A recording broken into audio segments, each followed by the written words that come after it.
The first time I looked at Bookmap, it was like I was trying to read ancient hieroglyphics. I had no idea what I was looking at. I spent days on YouTube trying to figure out what was going on Bookmap and how I could use it to find A+ setups. After watching Bookmap for hours while I was trying to trade, I finally cracked the code. So in this video, I'm gonna reveal to you what the bubbles are and how to use the heat map, how to set up Bookmap so you can get an edge in the market, and I'll show you how I use Bookmap to find high quality trading setups with some examples of trading steps that I've taken and some that I've missed. So let's get right into it. Have you guys ever seen Storage Wars? 150. I like that. I like $200 a bit better, and I got 150. Well, the market is a lot like Storage Wars, where you have people trying to buy and sell for the best price possible. And Bookmap shows us that in the most visual way possible, using the bubbles and the heat map to show us what's actually going on behind the candles. We can see literally everything going on, and it is a huge, huge advantage. So as soon as you open up Bookmap, this is what you see. And the first thing that I want to go over are the green bubbles. So you'll see green bubbles here, here, here. And those are aggressive market buyers. They're buyers that say, I want price right now because I think the price is going to go up. It's just like Black Friday shoppers who are super impatient. They're waiting in line, and then as soon as the door opens, they just bum rush in and they grab everything that they see that they think is on sale because they think that they're getting the best price at that very moment. Then we have aggressive sellers, which are these red bubbles here, here, and here. And these are the same thing, just on the opposite side. We've got aggressive sellers in the market that say, this is the best price that price is going to be at, and I want out because I think that I'm selling this at a premium. I think it's selling it at the high, and I'm just ready to get out of the market. Now, what you might have noticed is that some of the bubbles are smaller than other of the bubbles. We've got large bubbles and we've got small bubbles, right? So if we look, this red bubble right here is really, really tiny, or this red bubble right here is really tiny, or this green bubble is really tiny. So the smaller the bubble, the less amount of buys that was at that price. So normally when we get small bubbles, that could indicate the fact that buyers really don't want to buy at that current price at this very, very moment, right? Or they don't want to sell at this current price at this moment. Compared to these large bubbles, that's showing that a ton of people are buying. So the larger the bubble, the more aggressive the buyers are at that price. The next thing that you probably noticed on Bookmap is the heat map. So you can see all these different colors right here showing the heat map of the actual Bookmap. And what the heat map shows is passive orders waiting to be filled, right? So there are traders in the market that are saying, I'll just be patient and I'll wait for price to come down to my level. And once it gets down to my level, I'll end up buying or selling. Anytime you see the heat map like this below, these orders right here, these are buyers. And anytime you see above price, it's going to be sellers. So these right here were sellers, these down here were buyers. And then to get the exact number of buyers and sellers, it's right over here on the current order book. So on the current order book over here, it shows that at 4,680, there was 182 buyers waiting to be filled. So you can see where buyers and sellers are trying to enter into the market, and this is what actually ends up forming your support and resistance. You can see here that there was a ton of buyers waiting up here. Price came down, and then price ended up going away, showing that this line acted as support. And then same thing for the sellers and resistance. So over here, oh, my drawing just moved. But over here, you can see that we've got a lot of orders, and right now this area is acting as resistance. Price came up, we bounced, we came up, and then maybe we'll either come back down or maybe we'll break through and come back up, and buyers will be strong enough to bring price above. But we can see these orders and we can make trading ideas off of the passive buyers and sellers, and we can see how aggressive buyers are or sellers in real time. Another thing that you may have noticed is that we have this box right here, and it keeps moving up. So as soon as I go ahead and mark this, it's probably going to move. But this box right here is showing the current price of this particular stock that we're looking at right now. And then you can also see these numbers down here. Oops. You can also see these numbers down here that keep flashing. You see 11, 11, 22. these are what's actually forming these bubbles. These two lines, the green and the red line, that's your best bid and ask price. So basically that's the best price that you're gonna get at the moment. And you can see like we've got 81 people who are trying to buy or sell right here. And then the red or green number that you see is the actual side that's winning. So there's 21 orders, more buyers than sellers. And you can see how fast it's moving. The faster it speeds up, the more aggressive price is going to be moving. So you want to see this move super, super quick in your direction if you're looking to buy or sell at a certain price. The other major benefit to Bookmap's heat map is it shows things that have happened in the past that you wouldn't have been able to see if you're looking at a normal level 2 or any other tools in the market. You can see that at 12 o'clock, we had a whole bunch of orders sitting here. Let's say you had a meeting at 12 o'clock or you had to go out to lunch and you stepped away from the charts. When you come back, you would never know that this was sitting here. If let's say we came back down to test this level and these orders are still sitting there, you would know that they've been sitting here for a long time, making them that much more credible that those orders are going to potentially bounce the market. But there's no other tools that are going to show you past data the way that Bookmap shows the data to you. And that's a huge benefit when you're looking at the market and you're looking at this heat map. And these are the elements that you see right here on the screen of what's going on. Okay, so you may have noticed this little box right here that has a whole bunch of random numbers with the different colors and the delta and the SVP and the CVP and the COB, and you might be wondering what all this is. Well, it is gone. When you first get Bookmap, this is all you'll see. And the only thing that's showing is the current order book or COB. And what the current order book is just shows the current passive orders sitting in the market. Whether they're passive sellers or passive buyers below, it's all it's showing. And I'm gonna show you guys how I actually like to set up my Bookmap and how I get to look this way and what I'm actually looking for with each of the columns that I put up there. So the first thing that we're gonna do is we're gonna right click over here on the current order book and we're gonna hit insert column. Once we hit insert column, we're gonna right click again and we're gonna hit configure the column. So now we have two COBs right here. Now I'm gonna change the type from current order book to volume. Now, right now, it changed it to CVP. What CVP stands for is chart range volume profile. So that is what the column is now. And then it's got show bid and show ask, which I'm gonna leave exactly the same. But the one thing I'm gonna change in here is I'm gonna change this to split display.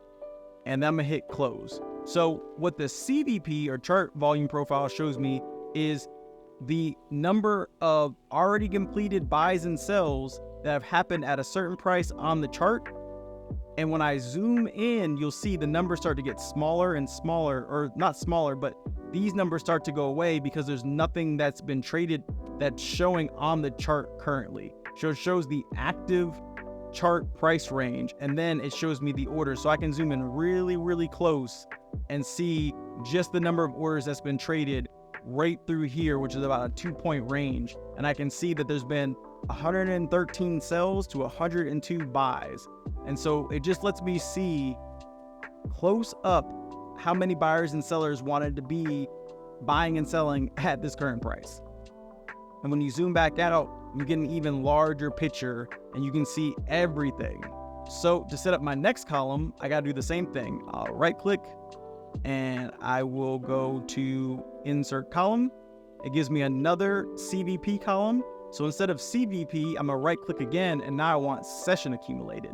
So this is gonna give me the same thing, the volume profile, the amount of orders traded, but instead it's gonna give it to me for the entire session. So no matter, even if I scroll out, it's still gonna show me everything. So I can scroll down, and even as we get lower, and actually let me fast forward this a bit. Okay, so now that we're fast forward, I can go through and you can see that even though the chart's only showing down to this level, I can still see everything that's happened, even when it's not on the chart. So it's gonna show me the entire session. And then the last thing that I like to have on my charts over here is the delta. And I'm gonna explain what delta is. but I'm going to configure the column. I'm going to right click again and insert a column, and I'm going to use the SVP, and I'm going to hit configure column. So right click, configure column, and then I'm going to click on this delta. And then I'm going to get rid of the split display because I don't need it. And I'm going to move it over.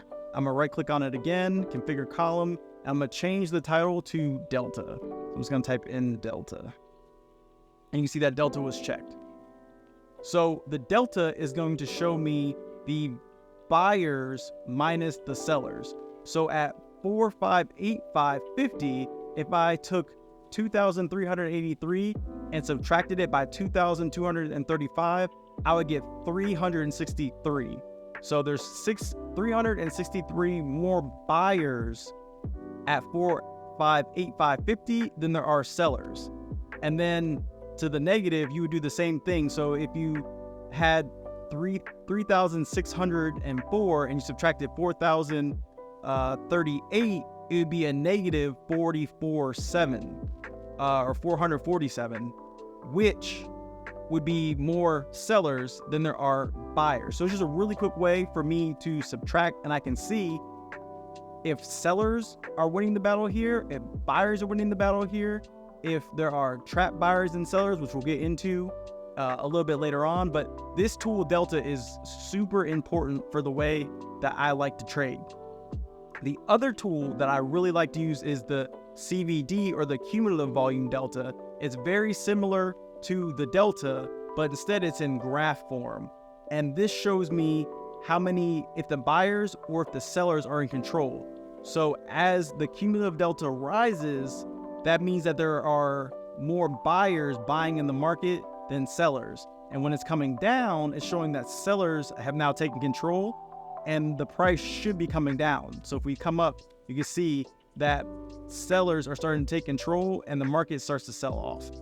So that's how I use cumulative volume delta, the delta, chart volume profile, and session volume profile, and also using the current order book. Storage Wars is very synonymous with trading, and one of the tactics that they use in Storage Wars, I love to use on the charts. So in Storage Wars, they all know each other. They're kind of frenemies, right? And so what they'll do is they'll all look at the storage unit that they're going to buy, and one person might think that there's a bunch of crap in there that isn't worth anything, but he'll notice that his opponent sees in the storage unit a lot of valuable items that may not be so valuable to the other person, but to that person, they think that they could flip it for hundreds of dollars. And they have little tells, and they'll know like, hey, I can bid this guy up and he'll spend all his money on this storage unit. So once the auctioneer starts going, and he starts, bidding off $100, the guy who doesn't really want the storage unit will be like, yeah, I'll take it for 100. And the guy who wants to be like, oh, I'll take it for a 150. And he'll bid him up 200, and then he'll have to go 250. Next thing you know, the guy who only wanted to spend maybe, let's say $500 on the storage unit, he now has to spend $1,000 because his opponents bid him up and he's trapped. And he wants the storage unit so bad, and he's paying way more money for it than he knows he should, but he gets trapped at the highest point where now the guy who really didn't want it stops bidding and it's closed for $1,000, and now he's a trapped buyer. And the same thing happens in the market with trapped buyers and trapped sellers. And this first example I'm going to show you is of trapped buyers. So this was a trade I took on November 29th. It was a banger of a trade. And what I noticed was that there was trapped buyers, just like in my example that I gave for Storage Wars. So what we'll see, and I'll speed this recording up a little bit, but what we'll see is there's a whole bunch of liquidity right there, and it got filled by strong buyers. And you'll see the delta shot up to 401. So there's 400 more buyers that came into the market right there. And if price can't continue to move up, they'll be trapped and they'll be forced to sell their position at a loss. So if we continue going, and I'm going to fast forward this a bit more, you'll see that now 507 buyers are trapped up here at 16,200. And we continue.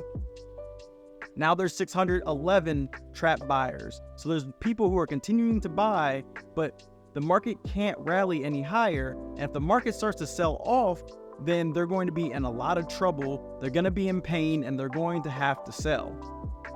Fast forward a little bit more. Still 608 buyers are trapped up here. They're probably sweating at this point. They want to get out. They're in a ton of pain. And then next thing you know, we're going to see the market completely just crash. So I'm going to fast forward this a little bit more.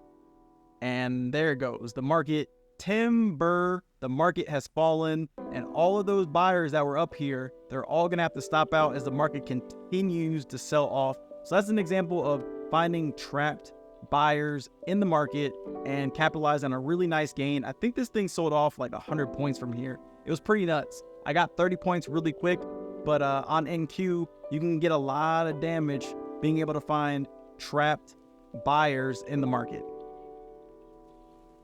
All right, in this example, this is another trade that I took. This one was on ES, and here I found some trapped sellers. So you can see that there was a ton of heavy selling that came into the market, and you can tell by how big these red bubbles are. And then all of a sudden, it just stopped.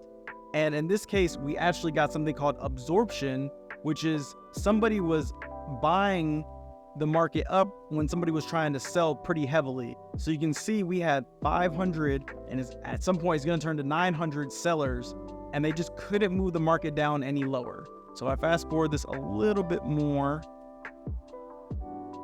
You see it's at 700 now, it's at 800, 860. I think we get to about 900, and the market just can't break this level right here, 963.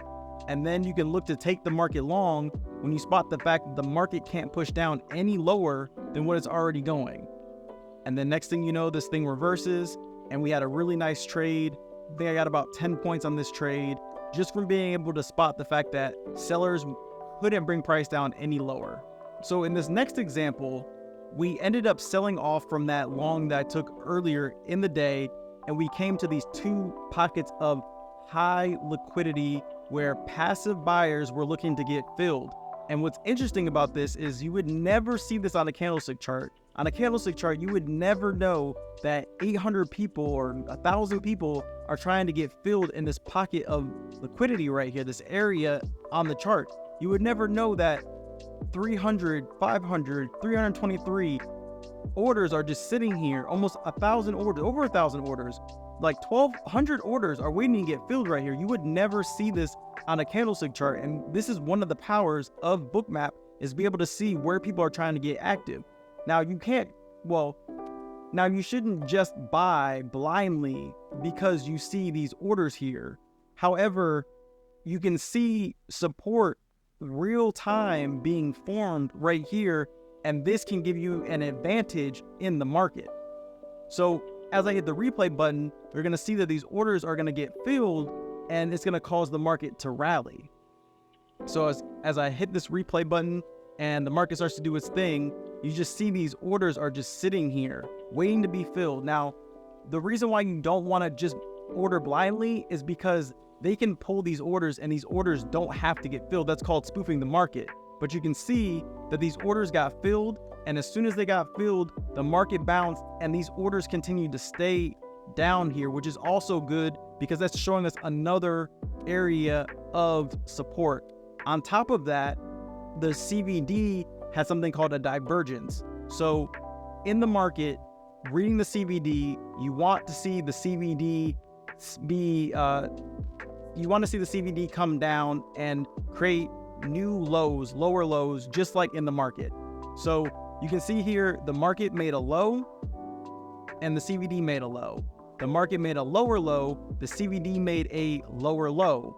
When the market came back down to make an even lower low, the market actually made a higher low, showing us a CVD divergence took place, which is just another confirmation to potentially take the market long. And this trade played out. This is one that I actually missed, but this trade ended up, as I just gonna arbitrarily fast forward this trade ended up rallying. I mean, it's up like almost 19 points here, but it ended up rallying 30 points. And I don't think we came back down the rest of the day. Yeah, you can see the market continuing to rally. So this is the power of Bookmap, and using Bookmap to find high quality trades and finding areas on the charts that you wouldn't necessarily see if you didn't have Bookmap, because a candlestick chart A candlestick chart wouldn't have told you that this could be a potential area where the market's going to bounce. Thank you so much for watching this video. If you like content like this, please make sure you hit that subscribe button. I'll keep putting out more educational content, more things on Bookmap, more things on trading. I appreciate you. I'll catch you on the next one. Peace.